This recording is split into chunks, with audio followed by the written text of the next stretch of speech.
Bonjour à tous, j'espère que vous allez bien. Nombreuses sont les scènes de films ayant marqué le spectateur. Dans Le Seigneur des Anneaux, pour ma part, c'est la charge épique des Rohirrim tout particulièrement. Pour Star Wars, certainement la scène du « Je suis ton père ». Du côté de Jurassic Park, on a beaucoup de scènes en tête, mais je pense que nous serons nombreux à penser d'abord à la scène avec le brachiosaure. Une scène dans laquelle les personnages et le spectateur découvrent un dinosaure bien vivant, se déplaçant et se nourrissant, le tout sublimé par la musique de John Williams. Dans cette vidéo, je vous propose de découvrir tout ce que nous savons sur les brachiosaures et les autres sauropodes de l'univers des films.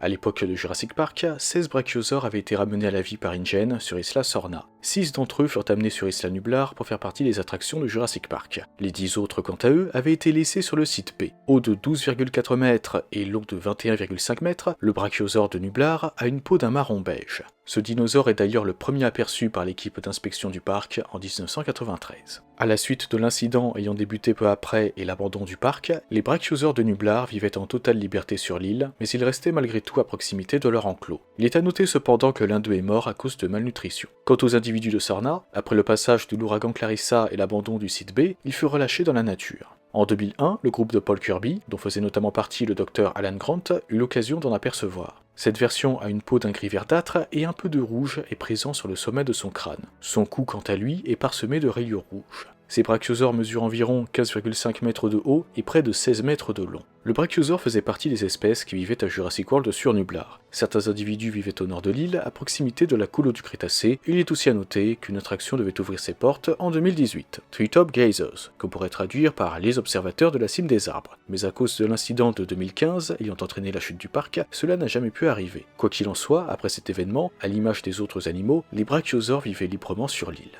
Par ailleurs, en juin 2016, un bébé brachiosaure femelle nommé Feufolette vivait sur l'île de Mantacorp, une société rivale de Masrani Global.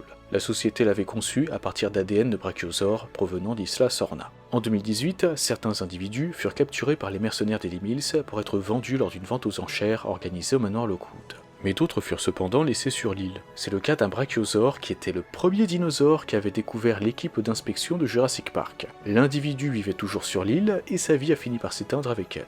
On ignore si certains d'entre eux ont été vendus, mais l'espèce a été vue dans divers endroits du monde.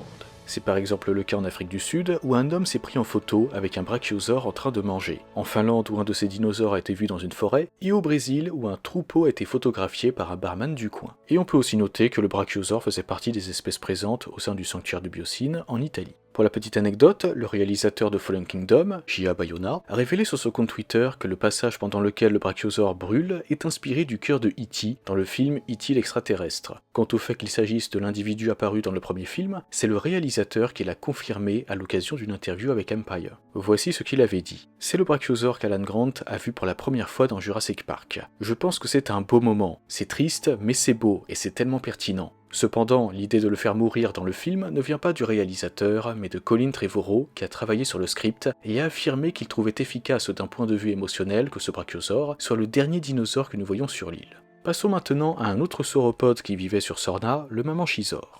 4 Mamanchisors avaient été ramenés à la vie par InGen, mais ils furent tous laissés sur le site B et relâchés dans la nature pendant l'évacuation de l'île. Leur nombre a donc potentiellement augmenté après cet événement. En tout cas, en 1997, l'espèce vivait toujours sur l'île, et les chasseurs d'InGen et le groupe du docteur Ian Malcolm eurent l'occasion de voir quelques individus. Hauts de 8 mètres et longs de 21 mètres, ces dinosaures ont une peau d'un gris marron. Nous ignorons ce qui leur est arrivé ensuite, mais si on en croit la liste du DPG, il y en avait à Jurassic World sur Nublar, mais l'espèce aurait fini par s'éteindre. On peut aussi noter que le département des animaux préhistoriques affirme que les Parasaurolophus aiment partager leur espace avec les Mamanchisors. Pour la petite anecdote, dans le monde perdu Jurassic Park, il était prévu que le groupe de Ian Malcolm croise la route de 2 Mamanchisors qui devaient s'accoupler juste sous leurs yeux. C'est un passage présent dans le script du deuxième film, mais n'existant pas dans le dit film, comme vous le savez. On se demande bien pourquoi. On peut relever au passage qu'il est écrit Mamanchiasaurus au lieu de Mamanchissaurus, mais ce n'est pas la première fois que des noms de dinosaures sont mal orthographiés dans cette saga. Revenons à présent sur Nublar avec l'autre sauropode qu'il était possible de rencontrer à Jurassic World, l'Apatosaure.